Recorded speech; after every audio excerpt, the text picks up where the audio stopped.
Glen had always preferred working alone. He was not unfriendly. He was not the kind of man who disliked people. He simply found that quiet work done with steady hands was easier without conversation filling the air around him.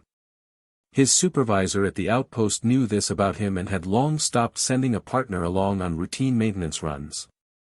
Glen was reliable. Glen was thorough. Glen came back with the job done and a report filed before the end of shift. That was enough. The borderland zone was his assigned sector for the week. It was a wide stretch of forested land that sat between the human outpost and the outer edge of the mapped region. Nobody lived out here. Nobody visited unless they had a reason.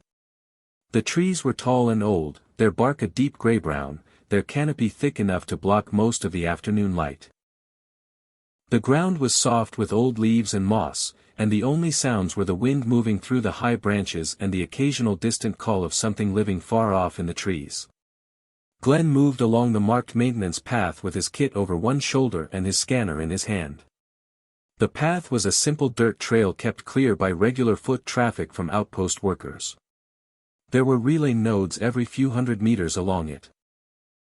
Small metal boxes fixed to tree trunks at shoulder height that managed the outpost's external communication signal. His job today was to check each one, clean the contacts, replace any worn parts, and move on to the next. Simple work. Familiar work. The kind of work that let his mind go quiet. He had checked 4 nodes and was moving toward the 5th when his boot caught on a root and he stumbled sideways off the path. He did not fall. He caught himself against a tree trunk and straightened up, checking his scanner to make sure it had not been damaged. It was fine. He looked back at the path, then looked ahead into the trees in the direction he had stumbled. He was not sure why he did not simply step back onto the path. Something made him stay still for a moment. The trees ahead were denser, the light thinner, and there was something about the way the shadows fell between the trunks that made him look a little longer than he normally would have. Then he saw it. At first he thought it was a fallen tree. The shape was long and pale and lay flat against the ground between 2 large trunks about 30 meters from where he was standing. But fallen trees did not have that kind of curve to them. Fallen trees did not have that texture. He took one step forward, then another, and by the time he had closed half the distance he understood what he was looking at. It was a dragon. It was enormous. Even lying flat and motionless on the ground it was clearly vast, longer than any vehicle Glen had ever worked on, its body as wide across as a small room. Its scales were pale, the color of old bone or ash, and they had a dull, flat quality to them that told Glen immediately that something was very wrong. Healthy scaled creatures had a certain sheen, even a faint one. These scales had none. They looked like stone. The wings were folded against the body but they were wrong, one of them sat at an unnatural angle, the membrane torn in 2 places, the supporting joints clearly damaged. The other wing was pressed flat beneath the body as though the creature had simply fallen and had not been able to move since. Glen stopped about 5 meters away and stood completely still. The dragon's eyes were closed. Its head rested on the ground with its long jaw slightly open, and Glen could see the slow, shallow movement of its ribcage. It was breathing. Barely, but it was breathing. The chest rose and fell in a way that was too slow and too small for a creature that size. Each breath looked like it cost something. Glen looked at it for a long moment. He looked at the torn wing. He looked at the dull scales. He looked at the ground around the creature and saw the dark staining in the soil near its left side, old, dried, but unmistakably from a wound that had bled for some time. The leaves around the body were pressed flat and undisturbed in a wide circle. This creature had not moved in a very long time. He thought about his radio. He thought about calling the outpost, reporting what he had found, waiting for someone to tell him what to do. He stood there and went through that whole sequence in his head, the call, the questions, the wait, the officials who would eventually arrive and take over and make decisions that Glen would have no part in. He thought about how long all of that would take. He looked at the dragon's chest. The rise. The fall. The long pause before the next rise. Glen set his kit down on the ground, crouched beside it, and opened it. He was a technician. He worked with damaged things every day. He did not always know exactly what he was looking at when he first opened a broken system, but he knew how to look carefully, work slowly, and do what could be done with what he had. He had learned a long time ago that the worst thing a person could do when facing something broken was to stand back and wait for someone more qualified to arrive. Sometimes the thing broke further while you were waiting. Sometimes it stopped altogether. He pulled on a pair of clean work gloves and moved toward the dragon carefully, keeping low and making no sudden movements. He did not know if it could hear him or sense him in any way. He did not know if it would react. He moved as though it could and as though it would, taking each step with care, breathing slowly and keeping his hands visible. He reached its side and crouched down close to the wound near its left flank. It was bad. The flesh beneath the scales in that area was damaged. Something had struck the creature hard there, and though the outer bleeding had stopped long ago, the tissue was swollen and darkened. Glen did not have medical supplies in his kit. He had a technician's kit, cleaning fluid, sealant compound, thermal wrap, spare connectors, a small cutting tool, 2 lengths of alloy rod. He looked at what he had and he thought about what each item could do. Then he got to work. He started with what he could manage. Cleaning around the wound with the least abrasive fluid he had, working gently and slowly, watching for any sign of reaction from the creature. There was none. The dragon did not move. Its breathing continued its slow, shallow rhythm. Glen worked quietly, the way he always worked. He did not say anything. He did not make unnecessary movements. He simply did each small thing as carefully as he could, and when he finished one task he looked at what needed doing next and began again. The light through the canopy shifted as the afternoon moved on. Glen stayed. Glen came back the next morning before the sun was fully up. He had not slept well. He had lain in his bunk at the outpost staring at the ceiling and thinking about the shallow breathing and the dull scales and the torn wings sitting at that wrong angle. He had told nobody what he had found. He was not sure why exactly. It was not a decision he had made carefully or thought through in any structured way.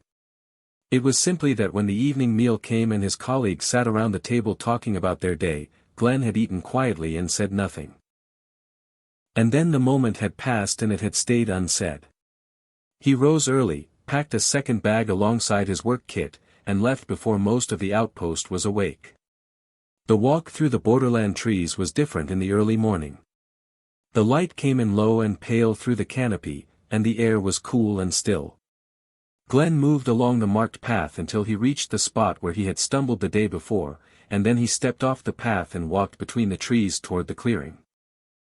The dragon was exactly where he had left it. He stopped at the edge of the clearing and looked carefully.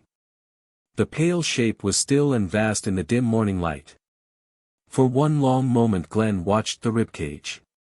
Then he saw it move, slow, shallow, but steady. He let out a breath he had not realized he was holding and walked forward. He set his bags down and crouched beside the creature's flank, checking his work from the day before. The cleaning had helped. The area around the wound looked no worse, which in Glen's experience was as good a result as you could hope for in the first day. He opened his second bag and took out what he had brought, a sealed container of clean water, a folded piece of soft cloth, and a small quantity of the mildest antiseptic compound available in the outpost supply room. He had taken only what he was certain would not be missed. He worked slowly and carefully, the way he had the evening before. He cleaned the wound again, using the cloth and the water first, then applying a small amount of the compound to the worst areas. The dragon did not move. Its eyes remained closed. Glen worked in silence, doing each step with the same quiet attention he gave to any job that required careful hands.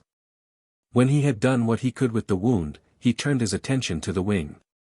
The damaged wing was the problem that had kept him awake longest the night before. It was not something he could fix quickly or completely. The membrane tiers were beyond anything he could seal without the right materials. But the joint, the large upper joint where the wing connected to the shoulder, was sitting wrong, and Glen believed that if he could support it in a better position it would at least stop the damage from getting worse. He had brought 2 lengths of alloy rod from his kit and a roll of thermal wrap. He had spent part of the previous evening quietly working out in his head how he might use them.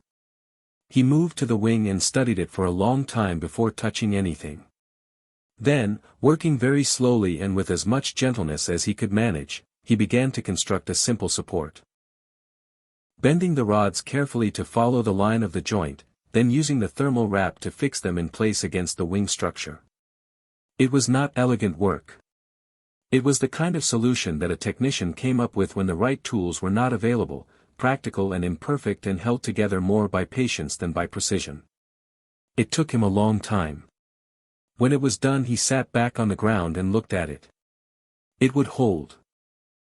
It was not a cure and it was not a proper splint in any medical sense, but it would take the wrong pressure off the joint and give the damaged tissue a chance to begin settling.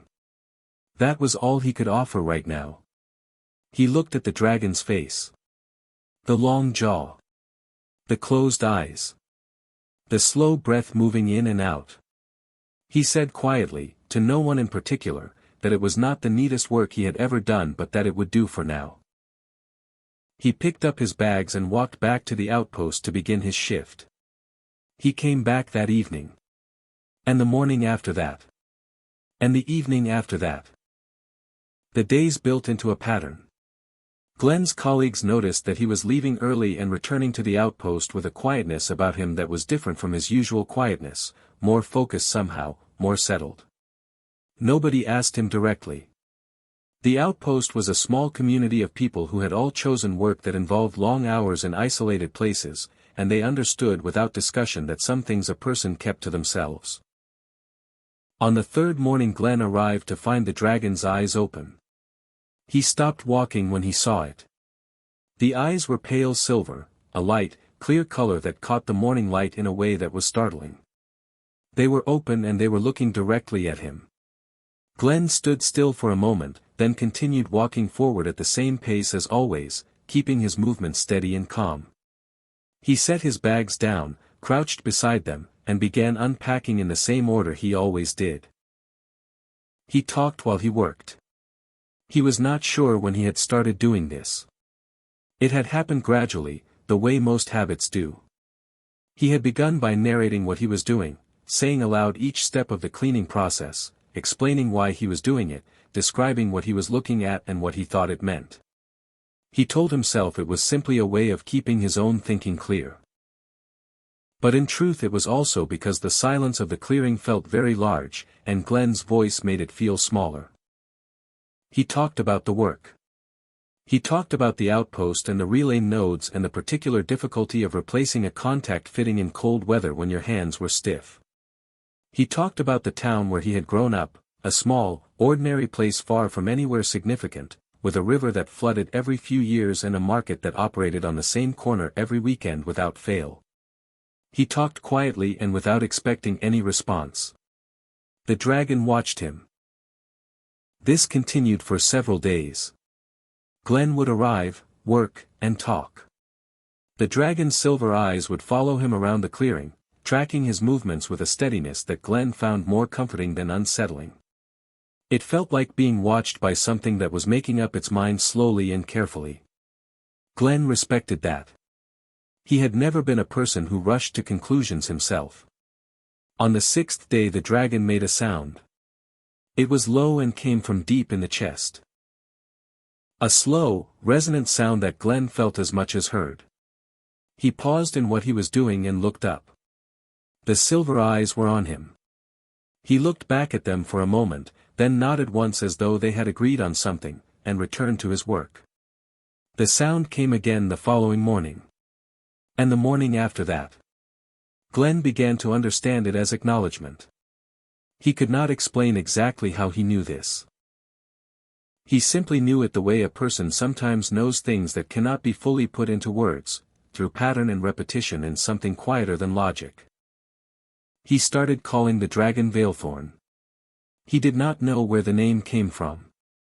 It arrived one morning as he was walking through the trees and it felt right in a way he did not question. He used it carefully at first, just once or twice, watching to see if there was any reaction. The silver eyes held steady when he said it. Glen took that as enough.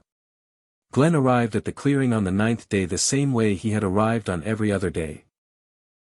He walked the familiar path through the borderland trees in the early morning light, stepped off at the right spot, and moved between the trunks toward the pale shape he had come to look for each time without admitting to himself how much it mattered that it still be there. He had stopped holding his breath when he first caught sight of the clearing.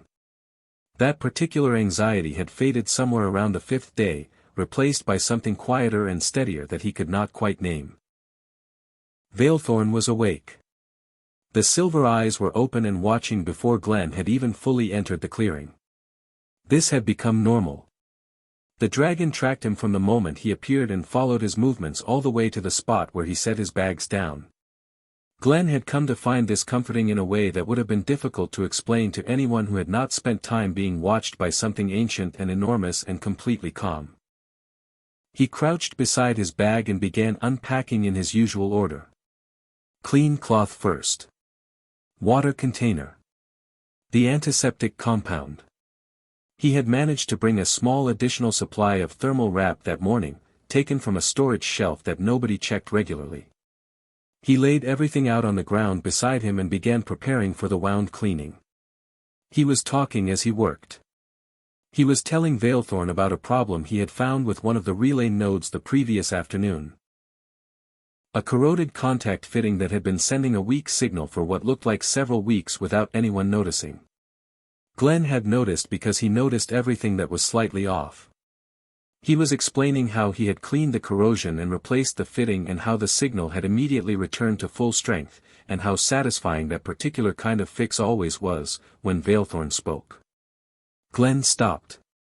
The sound was not like the low chest sound he had grown used to. It was different in a way that was immediately clear even before he understood that it was language. It had shape to it. It had weight and intention. It moved through the air of the clearing and settled there, and Glen looked up from his work and found the silver eyes looking directly at him. The voice was slow. It was deep in a way that seemed to come from somewhere older than sound itself. The English words were careful and measured, placed one after another with the deliberate steadiness of someone who was choosing each one with full attention. Veilthorn said that it knew Glen's name. It had heard him use it. And it said that it owed Glen the truth of what had happened to it, because Glen had given it days of care without asking for a single explanation. Glen sat down on the ground. He did not say anything. He simply sat and waited and let the dragon speak. Veilthorn told him that it had been traveling alone through the borderland region when the poachers found it. It said the word poachers the way a person says a word they find deeply unpleasant, flat and without emotion, but with a weight behind it. They had come in a group, well organized and well equipped, and they had known exactly what they were doing. Pale drift dragons were rare. Their scales had a value in certain illegal markets that Veilthorn described without detail, simply saying that there were people who placed a price on things that were not theirs to take. The ambush had been quick. They had used equipment designed specifically to bring a large creature down without killing it outright, because a living creature was easier to harvest from than a dead one. Veilthorn had fought. It said this without pride, simply as a fact. It had fought hard and it had driven them back and they had eventually retreated. But the damage had already been done. The wound in its left flank. The broken wing joint. The torn membrane. By the time the poachers were gone Veilthorn could not stand. It had tried. It had tried more than once over the following days. Each time its legs had given way and it had gone back down to the ground. Glen listened. He kept his eyes on Veilthorn's face and he did not move and he did not speak. Veilthorn told him about the weeks on the ground. It told him this part slowly, as though the words were heavier than the others. It said that in the early days it had believed that someone would come, that the region was not so remote that a creature of its size could go completely unnoticed. It had waited and listened and watched the tree line for movement. Days had passed. Then more days. The belief had become smaller and harder to hold, and then one morning it had simply been gone. Veilthorn said that it had not been afraid of dying exactly. It said that after enough time on the ground alone, dying had simply begun to seem like the next thing that was going to happen, the way evening follows afternoon.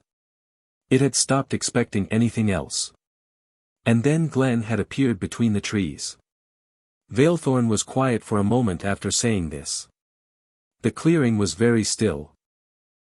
Glen could hear the wind moving high up in the canopy and nothing else. The dragon said that at first it had not understood what Glen was doing. It had watched him crouch down and open his bag and begin working, and it had not had the strength or the will to react in any way. It said that in those first days it had not been certain Glen was real. It had thought perhaps that its mind was making things up the way a mind sometimes does when the body is very weak and has been alone for too long. But Glen had kept coming back. Each morning and each evening, the same steady footsteps, the same quiet movements, the same calm voice filling the clearing with ordinary words about ordinary things. Veilthorn said that the voice had been the first thing that made it believe Glen was real. Not the touch or the treatment or the splint built from rods and wrap. The voice. The way Glen talked without needing a response. The way he explained each thing he was doing as though the explanation itself was a form of respect. Glen sat on the ground and heard all of this and said nothing until Veilthorn had fully finished. He waited a moment longer even after the dragon had gone quiet, making sure the story was complete. Then he looked at the silver eyes and said simply that it was a good thing he had taken the wrong path that day. Veilthorn looked at him. Glen looked back. He picked up the clean cloth and the water container and moved to begin the morning treatment, the same as always. But something in the clearing felt different now, and both of them could feel it. It was not something that could be pointed to or described with any precision. It was simply there, settled between them like the morning light coming through the old trees, quiet and clear and present without needing to announce itself. Glen worked. Veilthorn watched. The 9th day continued. The change in Veilthorn was slow, but it was real. Glen could see it in small things first. The way the dragon held its head, higher than before, steadier, without that heavy downward lean that had marked the earliest days. The scales had begun to shift in color, just slightly, moving away from the flat ash gray that had worried Glen most in the beginning towards something that had a faint undertone of light in it, the way old silver looks when it is cleaned and begins to show what it actually is beneath the dullness. The breathing had deepened. The chest rose and fell with more ease, more volume, and the long pauses between breaths that had frightened Glen in the first week had shortened into something that felt much closer to normal. Veilthorn was eating now. Glen had worked this out carefully over several days. Researching quietly at the outpost terminal during his lunch break, reading what public records existed on large-scaled creatures and their dietary needs, then sourcing what he could from the outpost supply stores without drawing attention. It was imperfect. He was a technician, not a wildlife specialist. But Veilthorn had accepted what he brought without complaint, and the effect on its recovery had been visible within days. The wing was the slowest part. The membrane tears were healing, but they were healing in the way that large complex damage always heals, unevenly, with setbacks, with days that looked like progress followed by mornings that looked like nothing had changed at all. Glen adjusted the splint twice in the second week, each time studying the joint carefully before touching anything, making small corrections and then watching over the following days to see what effect they had. Veilthorn bore all of this with complete stillness.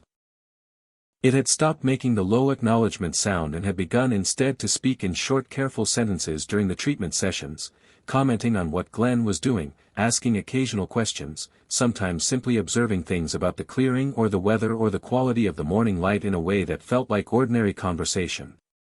Glen found he liked this very much, though he would not have said so out loud. It was on a Tuesday morning. Glen knew it was Tuesday because he had a node inspection scheduled for the afternoon that only happened on Tuesdays, that he picked up the signal on his personal scanner that did not belong there. He was walking the marked path toward the clearing when his scanner gave a short alert. He stopped and looked at the screen. It was a low-frequency transmission signature, the kind produced by certain types of reconnaissance equipment. His scanner was not sophisticated enough to identify the source with precision, but it was good enough to tell him that the signal was moving. Something out in the borderland was broadcasting, and it was not outpost equipment. Glen knew every signal that outpost equipment produced. He had calibrated most of it himself. He stood on the path for a moment looking at the screen. Then he walked to the clearing at a slightly faster pace than usual. Veilthorn saw immediately that something was different. The silver eyes tracked Glen from the moment he entered the clearing and stayed on his face rather than moving to the bag as they usually did. Glen set the bag down, but instead of beginning to unpack he crouched beside it and pulled out his scanner and a second device, a small signal analyzer he had brought from the outpost workshop on a habit of thoroughness that he was now grateful for. He told Veilthorn what he had found. He said it plainly and without dramatizing it. A moving transmission signature in the borderland. Reconnaissance type. Not outpost equipment. Veilthorn was quiet for a moment. Then it said that the poachers had come back. Glen looked up from the analyzer. Veilthorn said it without agitation. It said it the way it said most things, steadily, with a flatness that was not indifference but control. It said that this was not unexpected. It said that the faction that had ambushed it was not the kind of organization that abandoned what it considered unfinished work. It had lost a pale drift dragon. That was not something such people accepted without a search. Glen looked at the analyzer screen for a moment longer. Then he put it in his bag, stood up, and began to look at the clearing with different eyes. He turned slowly in a full circle, studying the tree line, the canopy, the ground, the angles. He was doing what he always did when he encountered a problem, looking at the whole thing before touching any part of it. The clearing was naturally enclosed on three sides by dense growth. The fourth side was more open but had a good canopy overhead. The main vulnerability was aerial. A drone passing over with a thermal sensor would find Veilthorn immediately.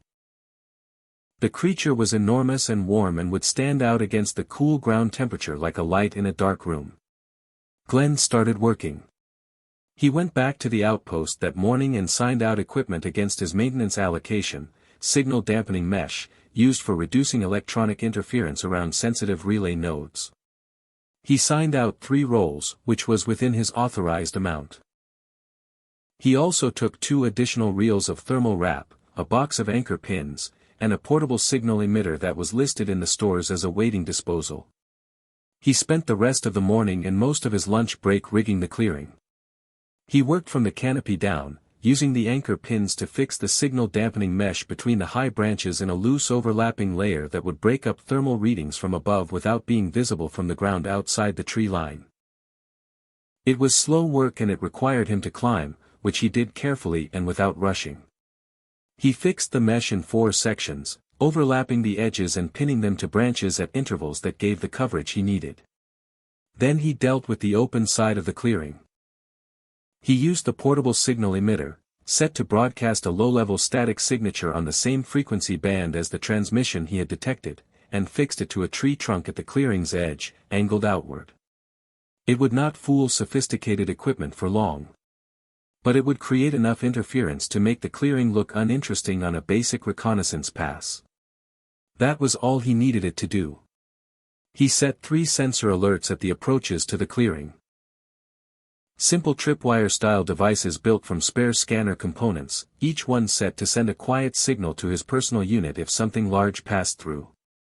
When he was finished he stood in the clearing and looked at everything he had done. It was not elegant. It was the same kind of practical, imperfect, held together by attention work that he always produced when the right tools were not available. But it would do what it needed to do. Veilthorn had watched all of this without speaking. When Glen finally stopped and stood still, the dragon was quiet for a long moment. Then it said, in its slow and careful way, that protecting what one heals was not a common thing. It said that even among dragons, who understood healing well, the instinct to then stand between the healed and the harm that had caused the injury was rarer than it should be. Glen looked at the dragon. He thought about saying that he was not doing anything remarkable. He thought about explaining that it was simply a problem that needed solving and that he had solved it with what he had. He did not say any of that. He picked up his bag, checked his scanner one more time, and told Veilthorn he would be back that evening. Then he went to do his Tuesday inspection. Glen was adjusting the signal mesh on the eastern side of the clearing when his scanner vibrated. He stopped. He looked at the screen. All 3 sensor alerts were active, not 1, not 2, but all 3, within seconds of each other. That meant whatever was moving toward the clearing was not moving along a single approach. It was spreading out. Coming from multiple directions at once. Organized. Glen climbed down from the branch he was standing on and dropped quietly to the ground. He put the scanner in his chest pocket and stood still in the middle of the clearing, thinking. He did not panic. Panic was something that happened when a person stopped thinking, and Glen had never found a situation that was improved by stopping thinking. He looked at Veilthorn. The dragon was already awake and alert. The silver eyes were not on Glen. They were on the tree line. The pale head was lifted higher than Glen had seen it in all the weeks he had been coming here. Held up with a steadiness that told him the neck muscles had rebuilt more strength than he had realized. The nostrils were moving. Veilthorn could smell them. It had probably known before the scanner had. Glen walked to where he had stored the portable signal emitter and checked its output. Still running. Still broadcasting the interference pattern on the reconnaissance frequency. It had bought them time, but time was now very short. He could hear something at the edge of the trees, not footsteps exactly, more the sound of undergrowth being moved through carefully by people who thought they were being quiet. They were not quite quiet enough. He counted the sounds. At least 4 separate points of movement. Possibly 5. Glen walked back to the center of the clearing and stood beside Veilthorn's head. He said quietly that they were close. He said there were several of them and they were coming in from more than one side. He said it the same way he said everything, plainly, without extra weight. Veilthorn did not look at him. It kept its eyes on the tree line and said, in a voice lower than Glen had ever heard it use, that it knew. Then it said something else. It said that Glen should stand behind it. Glen looked at the dragon for a moment. He thought about arguing. He thought about pointing out that he had sensor alerts and a signal emitter and 3 weeks of preparation invested in this situation. Then he looked at Veilthorn's face, the set of the jaw, the absolute stillness of the silver eyes, and he walked to the far side of the clearing and stood with his back to the densest part of the tree line, behind the great pale body. The first poacher came through the trees on the left side. He was wearing dark field gear and carrying equipment that Glen recognized as a long-range capture device, the kind used to immobilize large creatures from a distance. He stopped at the clearing's edge and raised his hand behind him, and 2 more figures emerged from the trees on the right. A 4th appeared straight ahead. Then a 5th, slightly behind the first. They saw Veilthorn. Glen could tell from the way they stopped that they had not expected the dragon to be in the condition it was in. They had been searching for a grounded, barely conscious creature. What they were looking at was different. Veilthorn's head was fully raised. Its eyes were tracking each of them in turn with a cold, clear steadiness.